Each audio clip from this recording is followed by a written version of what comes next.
ഇന്ത്യയിൽ നിന്നും വിദേശത്തേക്ക് ജോലി തേടി പോയവരുടെ എണ്ണത്തിൽ വൻ വർധനവെന്ന് കേന്ദ്ര സർക്കാർ റിപ്പോർട്ടുകൾ പുറത്തുവിടുകയാണ്. കഴിഞ്ഞ 3 വർഷത്തിനിടെ വിദേശത്ത് പോയി ജോലി ചെയ്യാൻ ആഗ്രഹിക്കുന്ന അർദ്ധ നൈപുണ്യമുള്ള അവിദഗ്ധ തൊഴിലാളികൾക്ക് അനുവദിച്ച എമിഗ്രേഷൻ ക്ലിയറൻസ് 3 ഇരട്ടിയാണെന്ന് നൈപുണ്യ വികസന മന്ത്രാലയം പാർലമെന്റിനെ അറിയിച്ചു.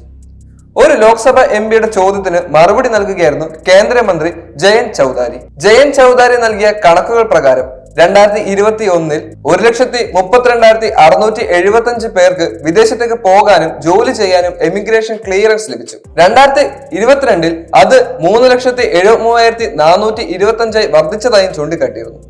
2023 3,98,317 പേർക്ക് എമിഗ്രേഷൻ അനുമതി നൽകിയിട്ടുണ്ട്. ലേബർ മൊബിലിറ്റി എന്നത് ഇന്ത്യൻ ഗവൺമെന്റ് പ്രവർത്തിക്കുന്ന ഒന്നാണ്. കൂടാതെ രാജ്യത്തിന്റെ നിലവിൽ Israel, Taiwan, Malaysia, Japan, Portugal, Mauritius എന്നീ 6 രാജ്യങ്ങളുമായി ലേബർ മൊബിലിറ്റി കരാറുകളുമുണ്ട്.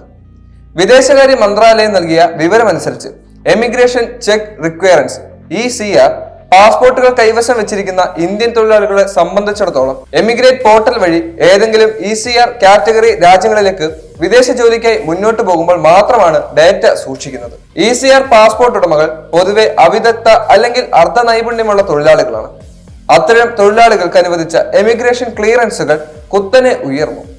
നൈപുണ്യ വികസന മന്ത്രാലയം സമർപ്പിച്ച മറുപടിയിൽ കേന്ദ്രമന്ത്രി ജയന്ത് ചൗധാരി അറിയിച്ചു. Israel, Saudi Arabia, United Arab Emirates, Qatar, Oman, Bahrain, Kuwait എന്നീ രാജ്യങ്ങൾ ഇന്ത്യയിൽ നിന്നും ഗാർഹിക ജോലി, സേവന മേഖലകളിലേക്ക് നൈപുണ്യം, അർദ്ധ നൈപുണ്യമുള്ള തൊഴിലാളികളെ ആവശ്യപ്പെടുന്ന രാജ്യങ്ങളിൽ ഉൾപ്പെടുന്നുണ്ട്. ഈ മൈഗ്രേറ്റ് പോർട്ടലിൽ 2200 സജീവ റിക്രൂട്ട് ഏജന്റുമാരും 2,82,000 വിദേശ തൊഴിലാളികളും രജിസ്റ്റർ ചെയ്തിട്ടുണ്ട്.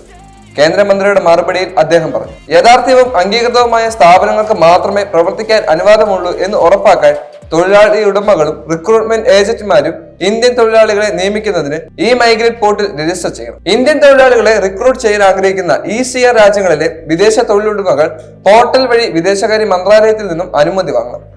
തൊഴിൽ നിബന്ധനകൾ, വേതനം, തൊഴിൽ സാഹചര്യങ്ങൾ തുടങ്ങിയ വിശദാംശങ്ങൾ അവർ നൽകേണ്ടതുണ്ട്.